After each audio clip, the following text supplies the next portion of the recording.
जय माता दी। आप सभी को शारदीय नवरात्रि की हार्दिक शुभकामनाएं। माँ भगवती दुर्गा की कृपा सदैव आप पर और आपके समस्त परिवार पर बनी रहे। आज नवरात्रि का पहला दिन है, तो आज आप सुनने वाले हैं दुर्गा सप्तशती का पहला अध्याय।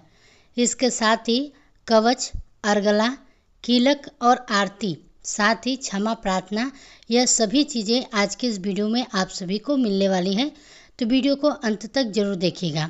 और हाँ, जो भक्त पहले दिन से यह पाठ सुनना प्रारंभ कर रहे हैं, उनसे अनुरोध है कि प्रतिदिन आप लोग यह पाठ जरूर सुना कीजिए। जब हम कोई भी पाठ सुनते हैं तो उसे पूरा सुनना चाहिए, तभी हमें उसका लाभ मिलता है। अधूरा सुनने का दोष भी लगता है, ठीक है। और हाँ, कथा प्रारंभ हो इससे पहले वीडियो को लाइक कर दीजिए, बाद में आप लोग भूल जाएंगे। और चलिए माँ दुर्गा का ध्यान करके सबसे पहले दुर्गा कवच का पाठ करते हैं। सबसे पहले विनियोग है ओम नमः चंडिकाय। माँ दुर्गा के चंडी रूप को हमारा नमन है। यह भगवान ब्रह्मा जी के द्वारा लिखा गया चंडी कवच है, जिसमें कुल 56 छंद हैं। चामुंडा देवता, दिग्बंध देवता, जगदम्बा माता इत्यादि का ध्यान करके हम इस दुर्गा सप्तशती के पाठ का प्रारंभ कर रहे हैं। मार्कंडेय पितामह ब्रह्मा जी से कह रहे हैं कि हे भगवान ब्रह्म, जो इस विश्व में गोपनीय है, वह रहस्यपूर्ण है तथा जो सभी की रक्षा करता है और हमें अधर्म से बचाता है, साथ ही जिसे आपने कभी तक किसी को न दिखाया हो और न ही बताया हो, ऐसा कोई साधन या उपाय मुझे बतलाइए। मार्कंडेय जी के इस प्रश्न पर भगवान ब्रह्मा कहते हैं कि उस साधना का नाम तो देवी कवच ही है, जो इस विश्व में अत्यंत ही गोपनीय है। वह देवी कवच सभी का कल्याण करने वाला, पवित्रता और पुण्य देने वाला है। आपको इसी का ही जाप करना चाहिए, इससे ही आपका उद्धार होगा। माँ दुर्गा की 9 मूर्तियाँ हैं। माँ दुर्गा का प्रथम स्वरूप है माँ शैलपुत्री, दूसरा स्वरूप है माँ ब्रह्मचारिणी, माँ दुर्गा का तीसरा स्वरूप है माँ चंद्रघंटा और चौथा स्वरूप है माँ कुष्मांडा। उनका 5वां रूप स्कंद माता का है और छठा रूप माँ कात्यायनी का है।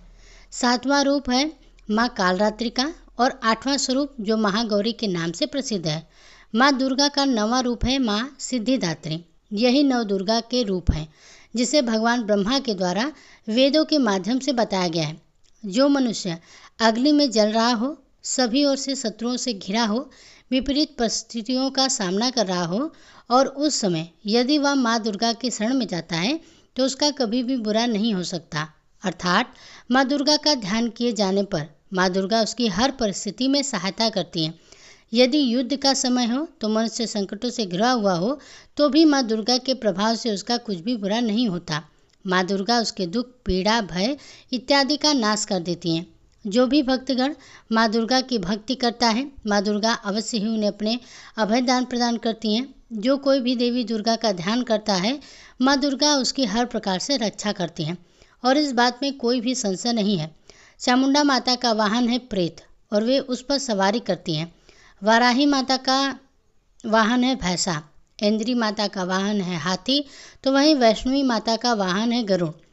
भगवान शिव की पत्नी व सभी की ईश्वरी माँ पार्वती का वाहन है वृषभ। कुमारी माता का वाहन है मोर। लक्ष्मी माता कमल के आसन पर विराजमान है और उन्होंने अपने हाथों में कमल लिया हुआ है। वे भगवान विष्णु को अत्यंत ही प्रिय हैं। वृषभ पर बैठी हुई माँ पार्वती का रंग सफ़ेद है।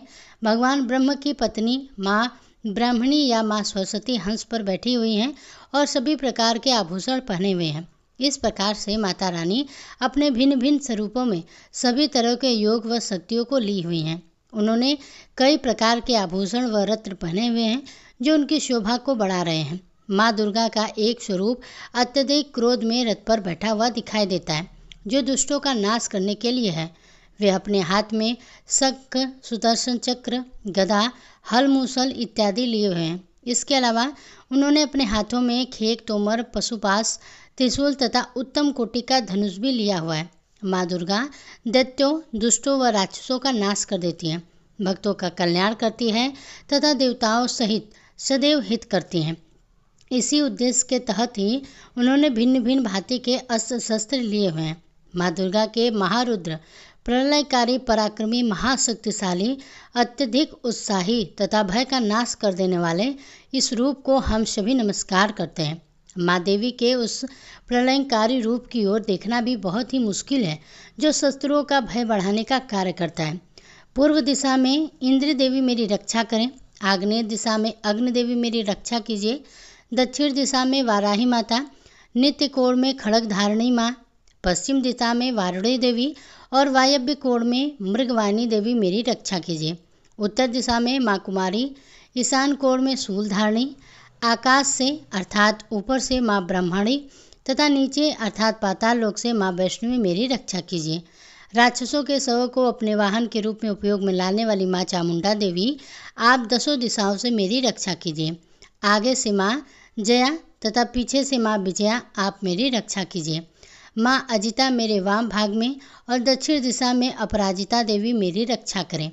मेरी शिखा की रक्षा ओ ज्योति देवी, माँ उमा देवी मेरे सिर की रक्षा करें, अर्थात उसमें वास करें। आप मेरे ललाट की मालाधारी के रूप में और भवों पर यशस्विनी देवी के रूप में संरक्षण करें।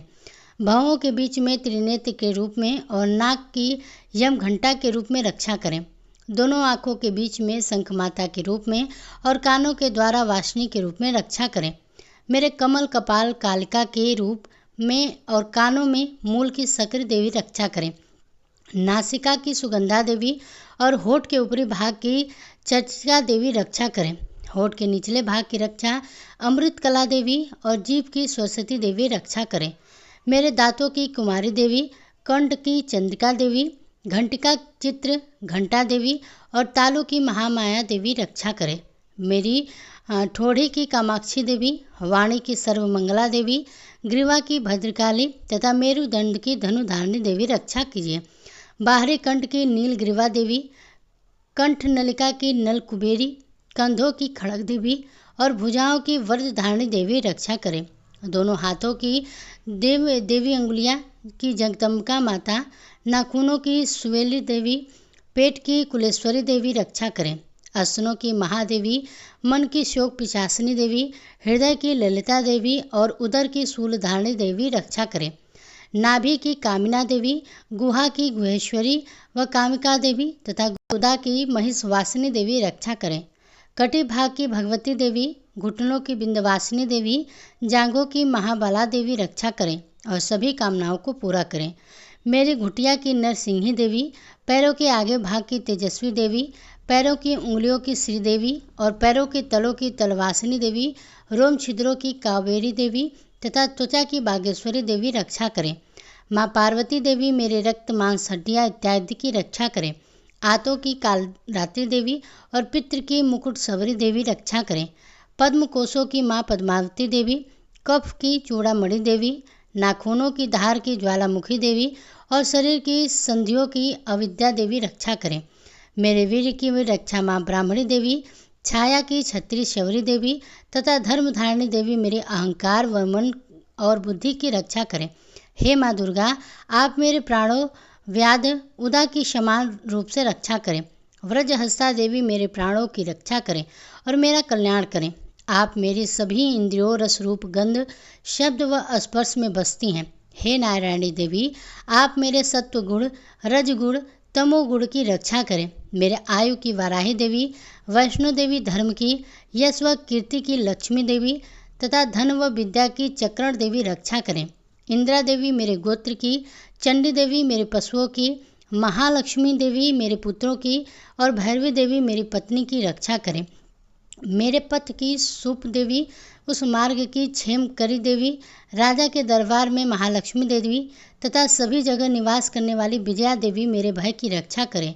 हे माँ दुर्गा, जो भी स्थान या अंग इस देवी कवच में रह गया हो और वह अभी भी रक्षा करने योग्य है, तो आप उसकी भी रक्षा कीजिए। आप मेरे पापों का नाश करके मेरा उद्धार कीजिए। माँ दुर्गा की आज्ञा के बिना कोई भी व्यक्ति इस विश्व में एक कदम भी आगे नहीं बढ़ सकता है। हम यदि कहीं भी जा रहे हैं तो हमें अवश्य ही इस देवी कवच का पाठ करना चाहिए और उसके बाद ही प्रस्थान करना चाहिए। इस दुर्गा रक्षा कवच के पाठ से हमें हर जगह लाभ व सफलता मिलती है और हमारे सभी काम बन जाते हैं। जब भी हम माँ दुर्गा का ध्यान करते हैं, वैसे ही हमारे सभी काम बनते चले जाते हैं। उस व्यक्ति को इस पृथ्वी पर बिना किसी तुलना के परम यश और वैभव प्राप्त होता है। जो भी भक्तगण इस देवी रक्षा कवच का पाठ करता है, उसका भय समाप्त हो जाता है, युद्ध में उसकी विजय होती है तथा वह तीनों लोकों में पूजनीय हो जाता है। देवी माता का यह रक्षा कवच देवताओं तक के लिए दुर्लभ है। जो व्यक्ति इस देवी कवच का तीनों समय श्रद्धा भाव के साथ पाठ करता है, उसे देवी माता की कृपा से तीनों लोकों में विजय मिलती है। वह अकाल मृत्यु के भय से दूर होता है तथा 100 वर्षों से भी अधिक समय तक जीवित रहता है। दुर्गा कवच के पाठ से व्यक्ति के शरीर में होने वाले हर तरह के रोग समाप्त हो जाते हैं। उसके शरीर में बनने वाला विष भी समाप्त हो जाता है तथा कोई भी रोग उसका कुछ भी नहीं बिगाड़ सकता। जो भी मनुष्य इस दुर्गा रक्षा कवच को अपने हृदय में धारण कर लेता है, उस पर इस पृथ्वी पर होने वाले सभी तरह के अभिचारण तंत्र मंत्र का प्रभाव समाप्त हो जाता है। सभी तरह के डाकनी शक्तियाँ, अंतरिक्ष में रहने वाले अति शक्तिशाली व भयंकर डाकनी, भूत पिशाच, यक्ष, गंधर्व, राक्षस, ब्रह्म राक्षस, बेताल, कुष्मांडा, भैरव इत्यादि सभी तरह की जो नकारात्मक शक्तियों के प्रभाव से इस दुर्गा कवच के माध्यम से समाप्त हो जाते हैं। इस रक्षा कवच का पाठ करने वाला व्यक्ति राजा के समान प्राप्त करता है और उसकी सुख संपत्ति में वृद्धि होती है। जो भी व्यक्ति इस देवी कवच का पाठ करता है, उसका हर जगह यश ही बढ़ता है और जो भी इस कवच का 7 बार जाप करता है, उसका वंश इस पृथ्वी के अंत तक रहता है। इसके पश्चात जब उसकी मृत्यु हो जाती है, तब वह माँ दुर्गा के आशीर्वाद से परम स्थान को प्राप्त करता है। जो देवी को अत्यंत ही दुर्लभ है, उसे महामाया का प्रसाद मिलता है और उसकी मुक्ति हो जाती है।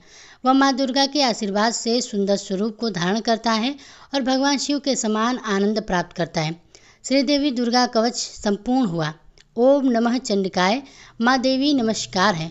मार्कंडेय ऋषि जय सबसे उत्कृष्ट एवं विजयशालिनी मंगला अर्थात अपने भक्तों के जन्म मरण आदि संसार बंधन को दूर करने वाली मोक्षदायिनी मंगलदायी देवी काली अर्थात प्रलय काल में संपूर्ण सृष्टि को अपना ग्रास बना लेने वाली देवी भद्रकाली अर्थात अपने भक्तों के लिए ही भद्र अथवा मंगल स्वीकार करने वाली कपालिनी अर्थात हाथ में कपाल तथा गले में मुंडमाला धारण करने वाली दुर्गा अर्थात कर्म एवं उपासना स्वरूप दुसाध साधन से प्राप्त होने वाली क्षमा अर्थात अत्यंत करुणामय स्वभाव होने के कारण अपने भक्तों के सारे अपराध क्षमा करने वाली शिवा अर्थात सबका कल्याण करने वाली धात्री अर्थात संपूर्ण प्रचंड को धारण करने वाली स्वाहा अर्थात स्वाहा रूप में यज्ञ भाग ग्रहण करके देवताओं को पोषण करने वाली स्वधा अर्थात स्वधा रूप से श्राद्ध और तर्पण को स्वीकार करने पितरों का पोषण करने वाली इन नामों से प्रसिद्ध है।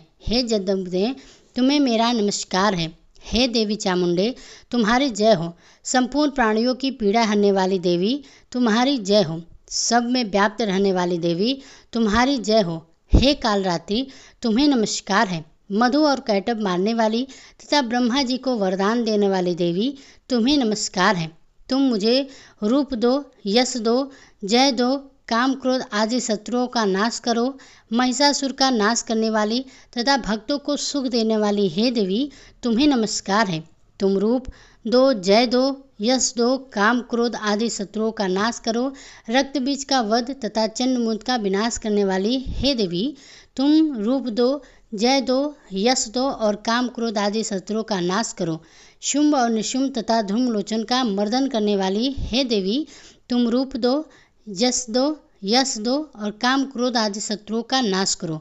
सबके द्वारा वंदित युगल चरणों वाली तथा संपूर्ण सौभाग्य प्रदान करने वाली हे देवी, तुम रूप दो, यश दो, जय दो तथा काम क्रोध आदि शत्रुओं का नाश करो। हे देवी, तुम्हारी रूप और चरित्र चारित्र का तुम समस्त शत्रुओं का नाश करने वाली हो। तुम रूप दो, यश दो, यश दो और काम क्रोध आदि शत्रुओं का नाश करो। पापों को दूर करने वाली हे डिके, जो भक्ति पूर्वक तुम्हारे चरणों में सर्वदा नतमस्तक झुकाते हैं, उन्हें रूप दो, जस दो, यश दो और उनके काम क्रोध आदि शत्रुओं का नाश करो। रोगों का नाश करने वाली जो भक्ति पूर्वक तुम्हारी स्तुति करते हैं, उन्हें रूप दो, जस दो, यश दो और उनके काम क्रोध आदि शत्रुओं का नाश करो। हे चंडिकेश्वरा, जो मुझसे द्वेष रखते हो उनका नाश और मेरे बल की वृद्धि करो। रूप दो, जस दो, यश दो और मेरे काम क्रोध आदि शत्रुओं का नाश करो। हे देवी मेरा कल्याण करो, मुझे उत्तम संपत्ति प्रदान करो। रूप दो, जस दो, यश दो और मेरे काम क्रोध आदि शत्रुओं का नाश करो। हे अम्बिके, देवता और असुर दोनों ही अपने माथे के मुकुट मणियों के तुम्हारे चरणों पर घिसते रहते हैं। तुम रूप दो, जस दो, यश दो और काम क्रोध आदि शत्रुओं का नाश करो। तुम अपने भक्त जनों को विद्वान, यशस्वी और लक्ष्मी वरापू यश दो, जस दो और उनके काम क्रोध आदि शत्रुओं का नाश करो। प्रचंड दैत्यों के दर्प का दबल करने वाली हे चंडिके, मुझे शरणागत को रूप दो, यश दो, यश दो और मेरे काम क्रोध आदि शत्रुओं का नाश करो।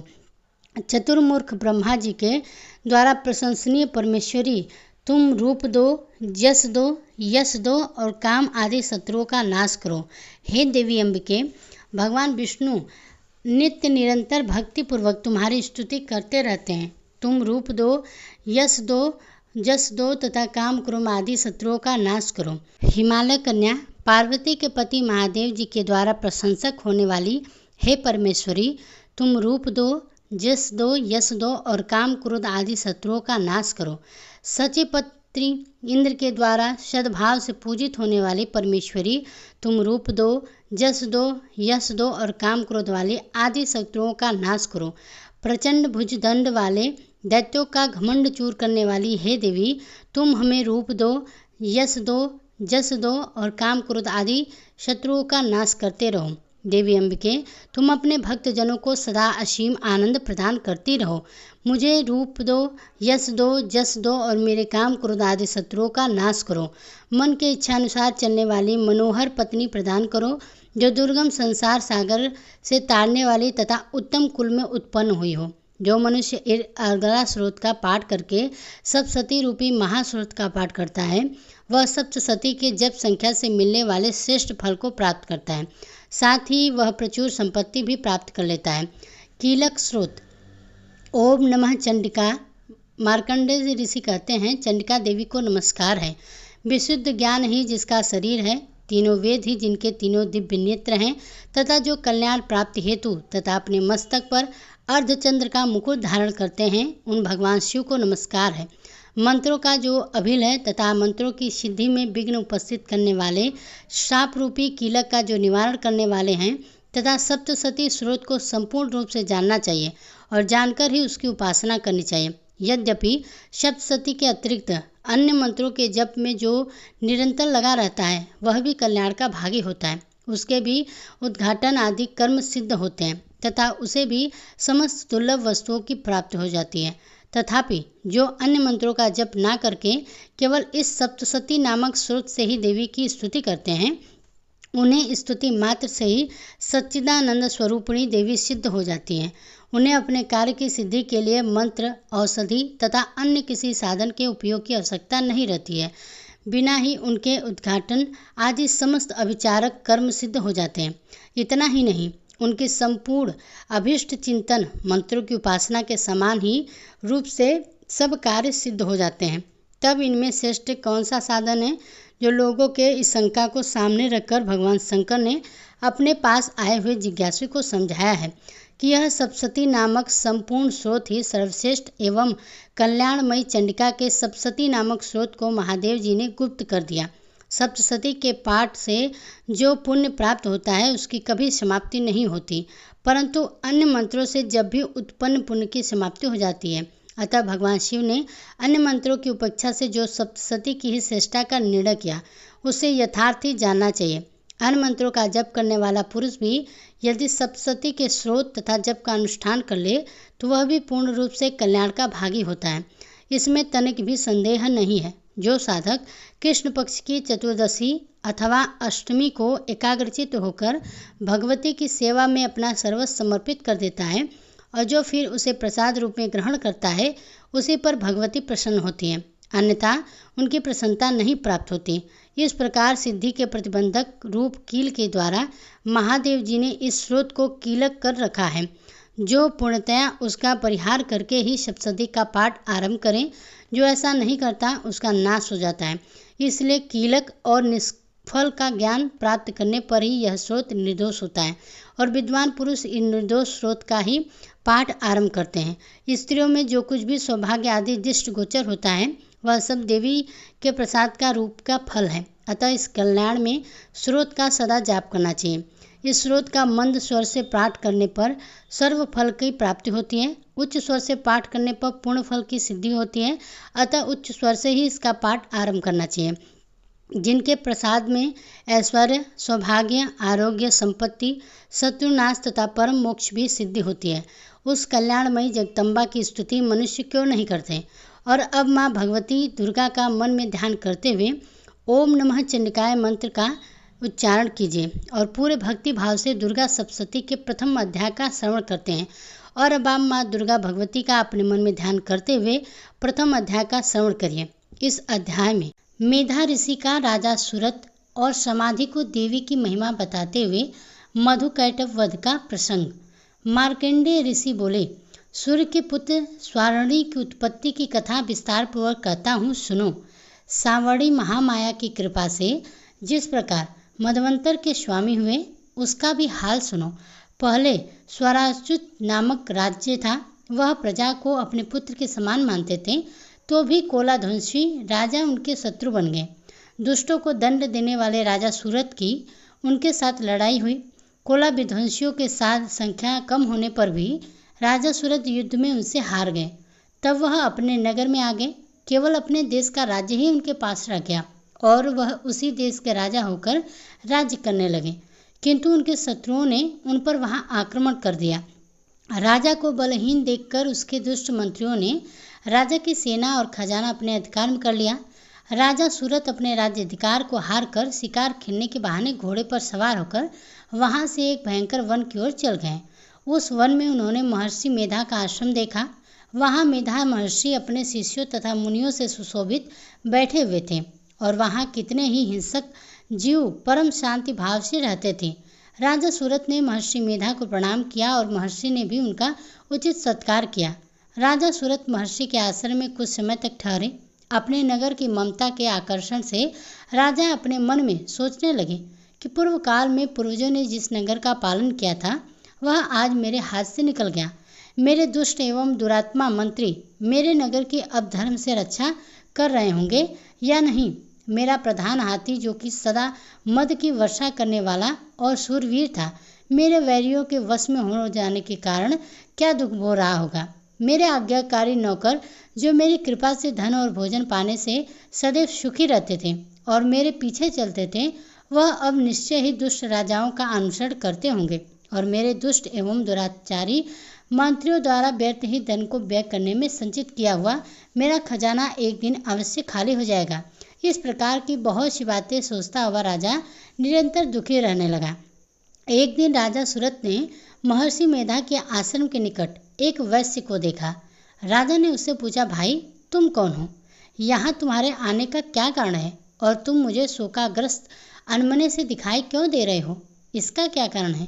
राजा के यह नम्र वचन सुन वैश्य ने महाराज सूरत को प्रणाम करके कहा। वैश्य बोला, राजन, मेरा नाम समाधि है।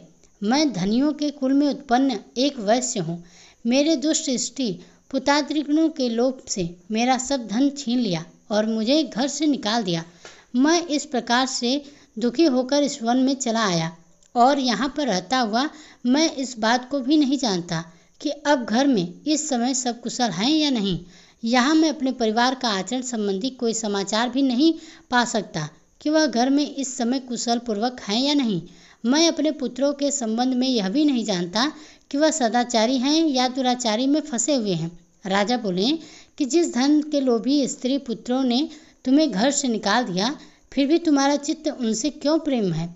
वैश्य ने कहा कि मेरे विषय में आपका ऐसा कहना ठीक है, किंतु मेरा मन इतना कठोर नहीं है।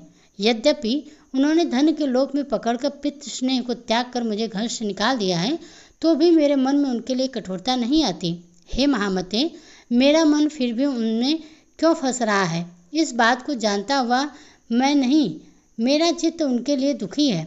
मैं उनके लिए लंबी लंबी सांसें ले रहा हूँ। उन लोगों में प्रेम नाम को कुछ भी नहीं है, फिर भी ऐसे निसंदेहियों के लिए मेरा हृदय कठोर नहीं होता। महर्षि मार्कंडेय जी ने कहा, हे राजन, इसके पश्चात महाराज सूरत और वह वैश्य दोनों महर्षि मेधा के समीप गए और उनके साथ यथा योग्य न्याय संभाषण करके दोनों ने वार्तालाप आरंभ की। राजा बोले, हे भगवान, मैं आपसे एक बात पूछना चाहता हूँ, सो आप कृपा करके मुझे बताएं। मेरा मन अधीन नहीं है, इससे मैं बहुत दुखी हूँ। राज्य धनाधिक की चिंता अभी तक मुझसे बनी हुई है और मेरी यह ममता अज्ञानियों की तरफ बढ़ती ही जा रही है। और यह समाधि नामक वैश्य भी अपने घर से अपमानित होकर आया है। इसके स्वजनों ने इसे त्याग दिया है। स्वजनों से त्यागा हुआ भी यह उनसे हार्दिक प्रेम रखता है। इस तरह हम दोनों ही दुखी हैं। हे महाभाग, उन लोगों के अवगुणों को देखकर भी हम दोनों के मन में उनके लिए ममता जनित आकर्षण उत्पन्न हो रहा है। हमारे ज्ञान रहते हुए भी ऐसा क्यों है? अज्ञानी मनुष्यों की तरह हम दोनों में यह मूर्खता क्यों है? महर्षि मेधा ने कहा कि विषम मार्ग का ज्ञान जब जंतुओं को है, सबरों के लिए विषय पृथक पृथक है, किंतु प्राणी दिन में नहीं देखते और कुछ रात को, परंतु कुछ जीव ऐसे हैं जो दिन और रात दोनों में देख सकते हैं। यह सत्य है कि मनुष्यों में ज्ञान प्रधानता है, किंतु केवल मनुष्य ही ज्ञानी नहीं होता, पशु पक्षी आदि भी ज्ञान रखते हैं। जैसे यह पशु पक्षी ज्ञानी हैं, वैसे ही मनुष्यों का ज्ञान, और जो ज्ञान मनुष्यों में है वैसे ही पशु पक्षियों में भी है, तथा अन्य बातें भी दोनों में एक जैसी ही पाई जाती है। ज्ञान होने पर भी इन पक्षियों की ओर देखो कि अपने भूख से पीड़ित बच्चों की चोंच में कितने प्रेम से अन्न के दाने डालते हैं। हे राजन, ऐसा ही प्रेम मनुष्यों में अपने संतान के प्रति पाया जाता है।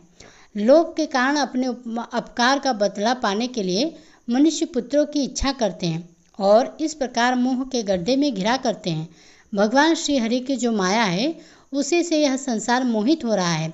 इसमें आश्चर्य की कोई बात नहीं है, क्योंकि वह भगवान विष्णु की योग निद्रा है। यह माया ही तो है जिसके कारण संसार मोह में जकड़ा हुआ है।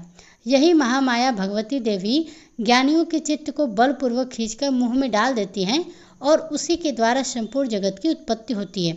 यही भगवती देवी प्रसन्न होकर मनुष्य को मुक्ति प्रदान करती हैं। यही संसार के बंधन का कारण है तथा संपूर्ण ईश्वरों की भी स्वामिनी है। महाराज सूरत ने पूछा, भगवान, वह देवी कौन सी है जिनको आप महामाया कहते हैं? हे ब्राह्मण, वह कैसे उत्पन्न हुई और उसका क्या कार्य है? उसके चरित्र के कौन कौन से हैं? प्रभु, आप जैसा प्रभाव हो, जैसा स्वरूप हो, वह सभी कृपा करके मुझसे कहिए, मैं आपसे सुनना चाहता हूँ।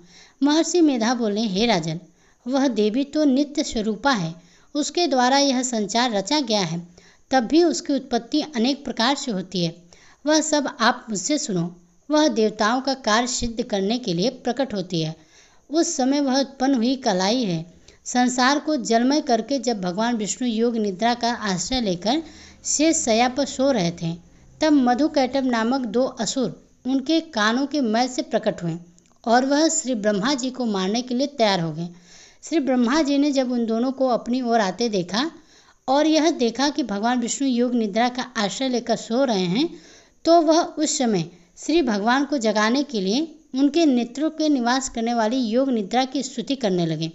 श्री ब्रह्मा जी ने कहा, हे देवी, तुम ही स्वाहा, तुम ही स्वधा और तुम ही वशिष्ठकार हो। स्वर भी तुम्हारा है, स्वरूप भी है, तुम ही जीवन देने वाली सुधा हो। प्रणव में आकार, उकार, मकार, इन तीनों में माताओं के रूप में तुम ही स्थित हो। इनके अतिरिक्त जो बिंद पथ अर्ध मात्रा जिसका कि विशेष रूप से उच्चारण नहीं किया जा सकता, हे देवी, वह भी तुम ही हो। हे देवी संध्या, सावित्री तथा परम जननी तुम ही हो। तुम इस विश्व को धारण करने वाली हो। तुमने ही इस जगत की रचना की है और तुम ही इस जगत का पालन करने वाली हो। तुम ही कल्प के अंत में सबको भक्षण करने वाली हो।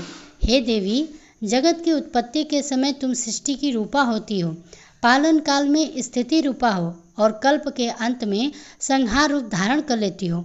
तुम ही महाविद्या, महामाया, महामेधा, महारात्रि और मोहरात्रि हो। श्री ईश्वरी और बोध स्वरूपा बुद्धि भी तुम ही हो।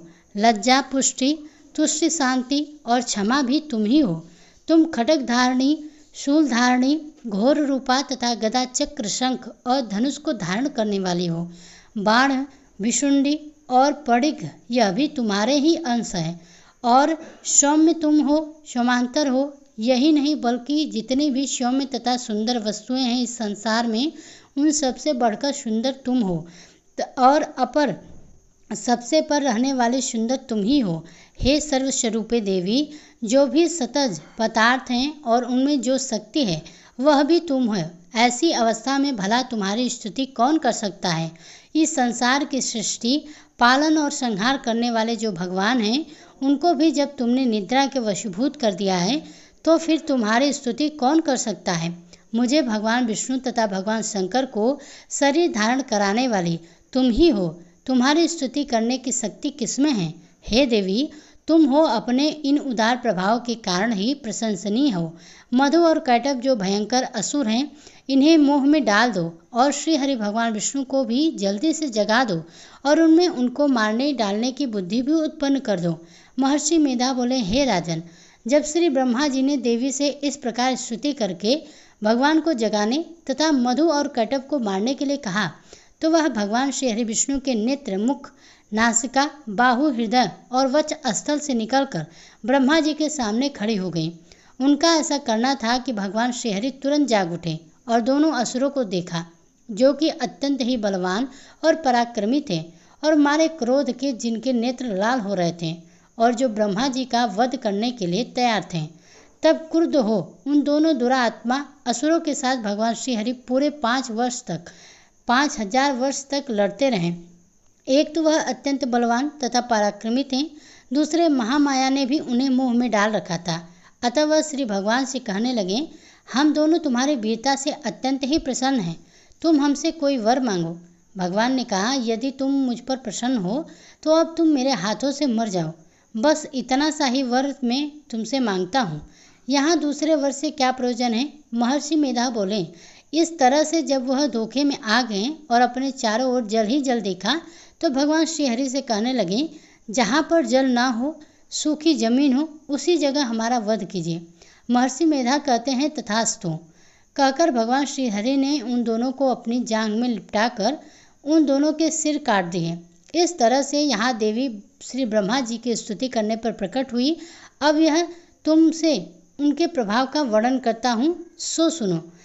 यह दुर्गा सप्तशती का प्रथम अध्याय आज यहीं पर समाप्त होता है। कल इसी चैनल पर आपको दुर्गा सप्तशती का दूसरा अध्याय सुनने को मिलेगा, तो कृपया करके जरूर सुनिएगा। अगर आप मेरे चैनल पर पहली बार हैं तो चैनल को सब्सक्राइब करना ना भूलिए।